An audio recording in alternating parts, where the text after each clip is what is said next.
Mulher é sequestrada em uma das principais avenidas de Cuiabá. A vítima foi encontrada e um dos criminosos foi baleado. O resultado da primeira pesquisa IPEC de intenção de votos para governador e senador em Mato Grosso. E a solidariedade na festa do Peão Pantaneiro, que começa amanhã, a partir de agora, no MT2.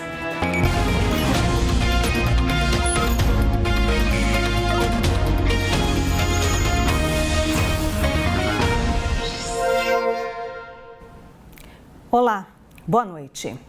A gente abre esta edição com as informações sobre o sequestro de uma mulher hoje em uma das principais avenidas de Cuiabá. A vítima foi encontrada e houve confronto entre policiais e os criminosos. A Camila Freitag acompanhou o caso e ao vivo traz as informações para a gente. Boa noite, Camila. Oi, Luzimar. Boa noite, uma boa noite a todos. A vítima foi localizada por volta das 3 horas da tarde de hoje. Ela estava amarrada em uma região de mata fechada no distrito do Sucuri, a aproximadamente 20 quilômetros aqui da capital. Ela foi resgatada, então, em um helicóptero e ainda em estado de choque, foi encaminhada para atendimento médico. O sequestro ocorreu por volta das 9 horas da manhã, após a vítima ter o carro roubado na Avenida Miguel Sutil. Os criminosos, então, partiram com direção ao distrito. As buscas iniciaram logo na sequência. A polícia recebeu a informação de que um veículo com as mesmas características do carro da vítima havia sido visto trafegando em alta velocidade nesse distrito. Durante as buscas, a polícia localizou o carro abandonado na região. Durante as buscas também foram identificados os suspeitos e houve confronto com os policiais, sendo que um dos suspeitos foi baleado e encaminhado para atendimento no hospital aqui da capital, mas faleceu no local. Os outros 3 suspeitos também foram identificados, todos eles com passagem, e um desses rapazes menor de idade. De acordo com a polícia, os suspeitos ainda tentaram fazer saques da conta bancária da vítima. E eles tentaram fazer aqueles saques também pelo Pix, usando a conta da vítima, né? Foi sem êxito dessa vez, porque a ação foi muito rápida, né? Nós não deixamos espaço para que eles conseguissem movimentar rapidamente. Foi uma ação forte ali da Polícia Militar, não deixando que esse crime acontecesse até de prejuízos maiores, principalmente a vida da vítima, né? Dentro do carro da vítima, a polícia também identificou algumas joias que, de acordo com os policiais, possivelmente são objeto de furtos praticados pelos suspeitos anteriormente ao sequestro. Os policiais também apreenderam um revólver calibre 38 utilizado pelos suspeitos. Luzimar. Muito obrigada, Camila Freitag, trazendo as informações ao vivo para a gente. O valor da cesta básica em Cuiabá caiu pela 3ª semana consecutiva. A gente vai conferir aqui na tela os dados do boletim semanal divulgado pelo Instituto de Pesquisa e Análise da FEComércio. Na semana passada, a cesta básica custava R$ 696,59 para uma família entre 3 e 4 pessoas. Passou para R$ 693,87, queda de 0,39%, o que significa uma diferença de R$ 2,72. Os principais produtos que tiveram queda nesta semana: o feijão ficou 8,53% mais barato. O café em pó caiu 8,15%. O preço da farinha de trigo reduziu 1,7% e o óleo de soja diminuiu 0,97%. Agora a gente vê aqui os itens da cesta básica que subiram nos últimos 7 dias na capital.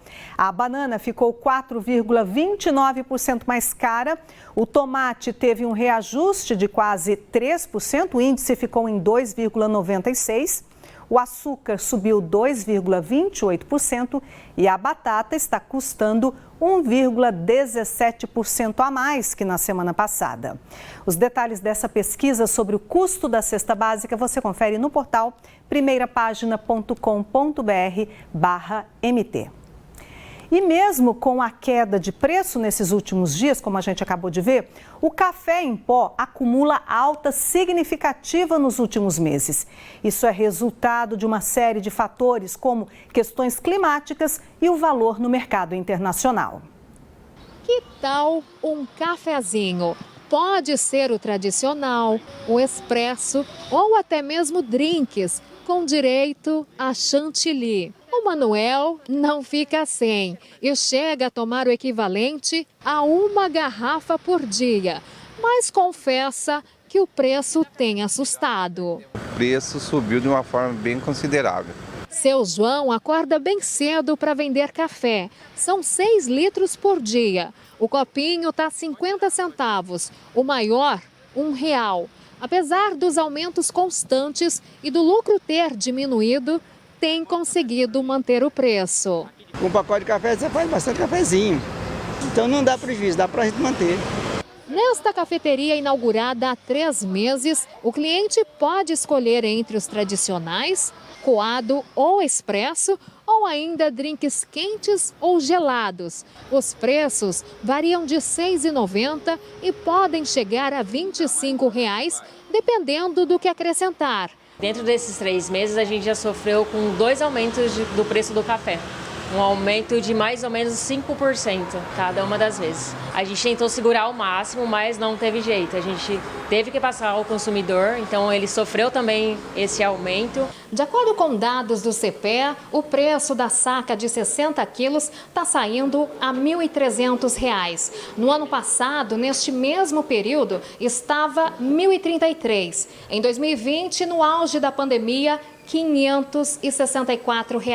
Segundo os especialistas, os fatores que contribuíram com esse aumento no cafezinho estão as condições climáticas e também os custos de produção. A produção que a gente vai encerrar agora, né, até outubro, os cafezais, principalmente ano passado, eles foram muito machucados, né? Tanto pela seca, a gente vai lembrar até as nossas contas de energia elétrica ficaram mais caras, como também pelas geadas. Se o preço vai se manter ou aumentar, vai depender da próxima safra.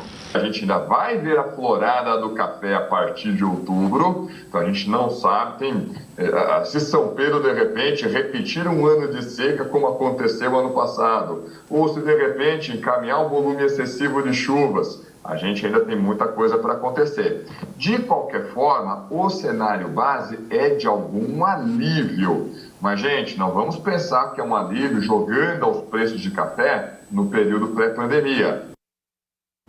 O CPEA, que a Cíntia Rocha mencionou na reportagem, é o Centro de Estudos Avançados em Economia Aplicada, que faz parte da USP, a Universidade de São Paulo. Intervalo e a seguir aqui no MT2, diversão e solidariedade. A festa do Peão Pantaneiro vai arrecadar alimentos para o Hospital de Câncer de Mato Grosso.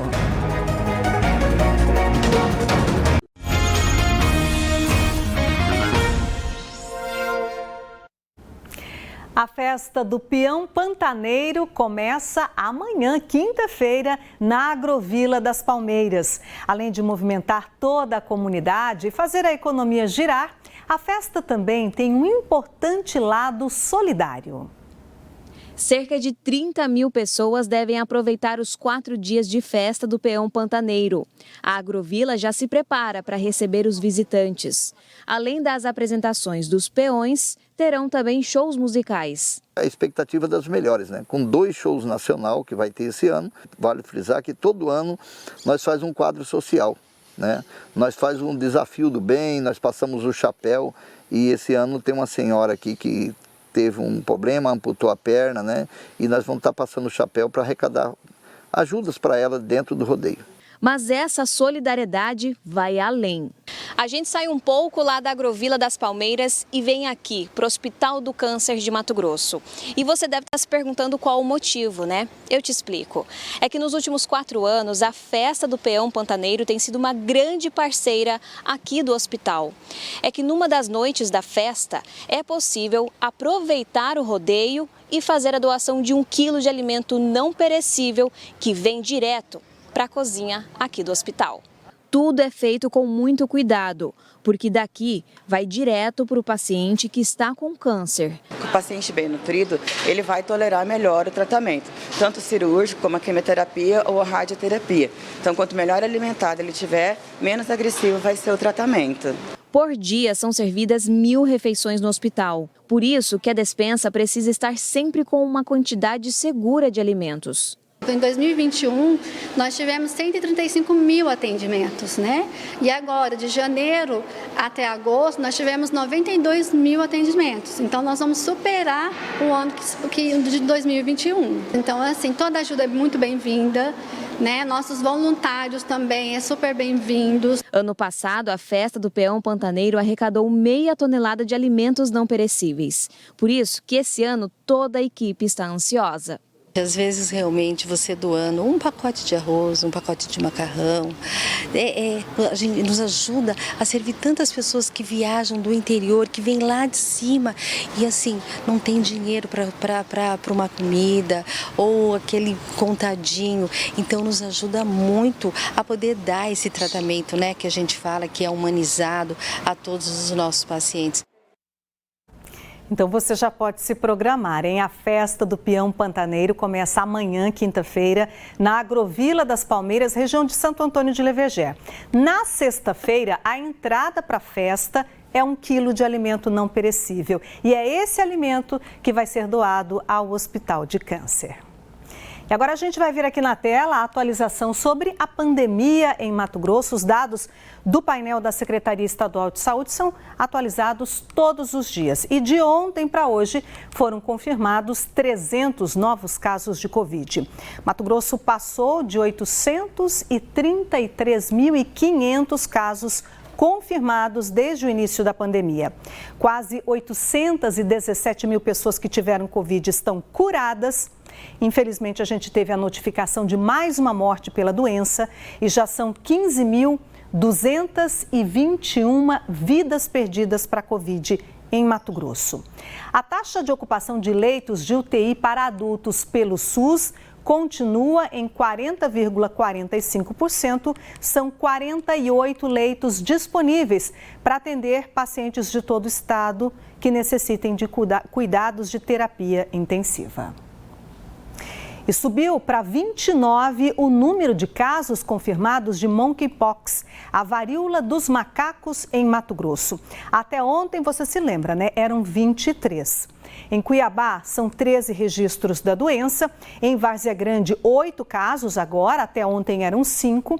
Em Tangará da Serra, teve mais um registro, agora são 3 casos positivos na cidade. Barra do Garças teve a confirmação de 2 casos hoje. Eles são os primeiros registros de monkeypox no município. Rondonópolis, Sorriso, Nova Chavantina tem 1 registro cada.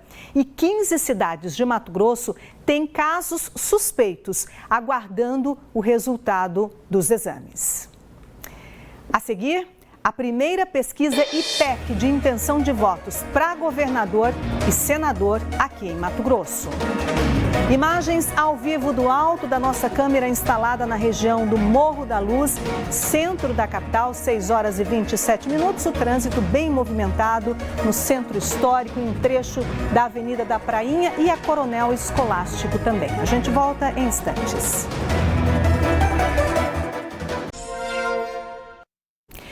Divulgada a primeira pesquisa IPEC para as eleições 2022, encomendada pela TV Centro-América. O IPEC é um instituto criado por ex-executivos do Ibope Inteligência que encerrou as atividades. 800 eleitores foram ouvidos em 35 municípios de Mato Grosso entre os dias 28 e 30 de agosto. A margem de erro é de 3 pontos percentuais para mais ou para menos. Os eleitores responderam a seguinte pergunta: pergunta: se a eleição para governador de Mato Grosso fosse hoje e os candidatos fossem esses, em quem você votaria? Veja o resultado. Márcia Pinheiro, do PV, está com 13%. Com a margem de erro, fica entre 10% e 16%. Pastor Marcos Ritella tem 6%. Com a margem de erro, fica entre 3% e 9%. Mauro Mendes, do União Brasil, aparece com 53% das intenções de voto. Com a margem de erro, fica entre 50% e 56%. Moisés Franz, do PSOL, aparece com 1%. Com a margem de erro, varia entre 0% e 4%. Brancos e nulos somam 12%. Não souberam ou não responderam, 15%. A pesquisa também perguntou aos eleitores em quais candidatos não votariam de jeito nenhum. A margem de erro é de 3 pontos percentuais para mais ou para menos. Márcia Pinheiro, do PV, tem 20% de índice de rejeição. Considerando a margem de erro, fica entre 17% e 23%. Pastor Marcos Ritella, do PTB, tem 18% de índice de rejeição. Com a margem de erro, fica entre 15% e 21%. Mauro Mendes, do União Brasil, tem 20%. Com a margem de erro, fica entre 17% e 23%. Moisés Franz, do PSOL, tem 14% de rejeição. Considerando a margem de erro, tem entre 11% e 17%. 8% dos entrevistados responderam de forma espontânea que poderiam votar em todos os candidatos. E 29% não souberam ou preferiram não opinar. Os entrevistados também responderam a seguinte pergunta, lembrando que neste ano Mato Grosso vai eleger um senador. Se a eleição para senador por Mato Grosso fosse hoje e os candidatos fossem estes, em quem você votaria? Vamos ao resultado. Antônio Galvão, do PTB, tem 4% das intenções de voto. Com a margem de erro, tem entre 1% e 7%. Feliciano Azuaga, do Novo, 2%. Com a margem de erro, tem entre 0% e 5%. Jorge Anai, do DC, aparece com 4%. Com a margem de erro, entre 1% e 7%. José Roberto, do PSOL, também alcançou 4%. Com a margem de erro, tem entre 1% e 7%. Cássio Coelho, do Patriota, tem 2% das intenções de voto. Considerando a margem de erro, tem entre 0% e 5%. Neri Geller, do PP, está com 10%. Com a margem de erro, entre 7% e 13%. Wellington Fagundes, do PL, tem 39% das intenções. Com a margem de erro, tem entre 36% e 42%. Brancos e nulos somam 14%. 21% dos eleitores não responderam ou não souberam opinar em quem vão votar para o Senado. A pesquisa foi encomendada pela TV Centro-América e registrada no Tribunal Regional Eleitoral de Mato Grosso com o número 038-31-2022. O nível de confiança utilizado é de 95%. Isso quer dizer que há uma probabilidade de 95% de os resultados retratarem o atual momento eleitoral, considerando a margem de erro. Você pode rever os números desta pesquisa em nosso site.